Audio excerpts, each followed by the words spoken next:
Welcome students, class 10th के आपके daily जो हम क्वेश्चन आंसर्स याद करवा रहे हैं उसी की सीरीज में अ लेटर टू गॉड के हमने आपके 3 क्वेश्चंस जो बिल्कुल लगभग एक जैसे ही हैं उनका शानदार आंसर प्रिपेयर किया है। और आज आपको मैं आंसर याद करवाने जा रहे हैं बहुत ही सिंपल और इजी इंग्लिश में। पहला क्वेश्चन जैसे what are the rain drops compare to and why, यानी कि पानी की बूंदें हैं उनकी तुलना किससे की गई। आपके सिंपल सा क्वेश्चन दिया हुआ एक तो कि पानी की बूंदों की तुलना नए सिक्कों से क्यों की गई है, ये क्वेश्चन दिया हुआ क्यों की गई है। लेकिन आपसे ये सा भी पूछ सकता है कि किससे की गई है और क्यों की गई है, क्वेश्चन को ऐसे घुमा सकता है। दूसरा, वाई डिड लेंचो से या से की जगह आपको यहाँ पर कॉल भी दे सकता है। लेंचो जो बरसात की बूंदें हैं उनको क्यों कहता है या पुकारता है। न्यू कॉइन्स नए सिक्के क्यों बताता है। और Lencho call the rain drops new coins, ऐसे भी दे सकता है। लेंचो बरसात की बूंदों को नए सिक्के बताता है। Why does he call them so, वो उन्हें ऐसा क्यों करके पुकारता है।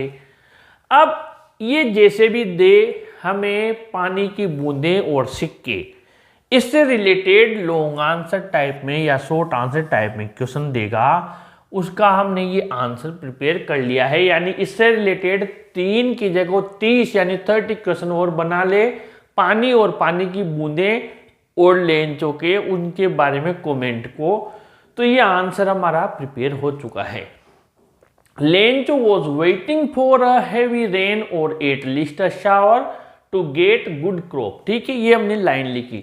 लेंचो इंतजार कर रहा था, एक भी टफ वर्ड नहीं है, भारी बरसात का या कम से कम एक बौछार का, अच्छी फसल के लिए। सब बच्चों को ध्यान रह जाएगा। Lencho was waiting for a heavy rain or at least a shower for या at least a shower to get good crop। ठीक है।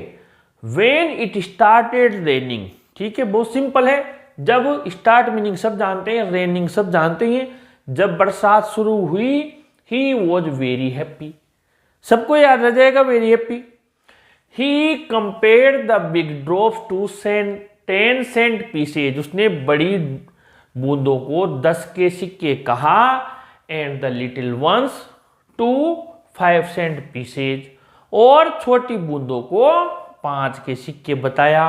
अब क्यों बताया? Because good crop would bring him money and prosperity, क्योंकि अच्छी फसल से उसको धन भी मिलता और प्रॉस्पेरिटी यानी उन्नति भी मिलती। अब मान लीजिए ये एक मीनिंग यहाँ पर लिया है मैंने प्रॉस्पेरिटी, अगर ये आप भूल जाएं एग्जाम तक जाते जाते तो फिर आप प्रोग्रेस भी लिख कर आ सकते हैं। प्रोग्रेस भूल जाएं तो हैप्पीनेस, खुशियाँ, जो भी आपको ध्यान आ जाए लिख दें, और अगर नहीं आए तो मनी तक ही रोक दें। ठीक है, कुल मिलाकर हमें आंसर लिखकर आना है।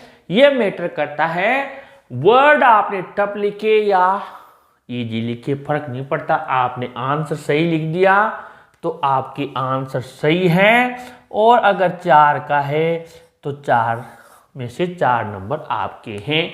इसका मतलब ये है, इससे फर्क नहीं पड़ता। तो इतना सिंपल है, लिखने की कोशिश कीजिए, 2-3 बार लिखेंगे याद हो जाएगा। और ऐसे ही वीडियोस के लिए अपने चैनल को सब्सक्राइब कीजिए और इस वीडियो को भी जरूर लाइक शेयर कीजिए। Thank you.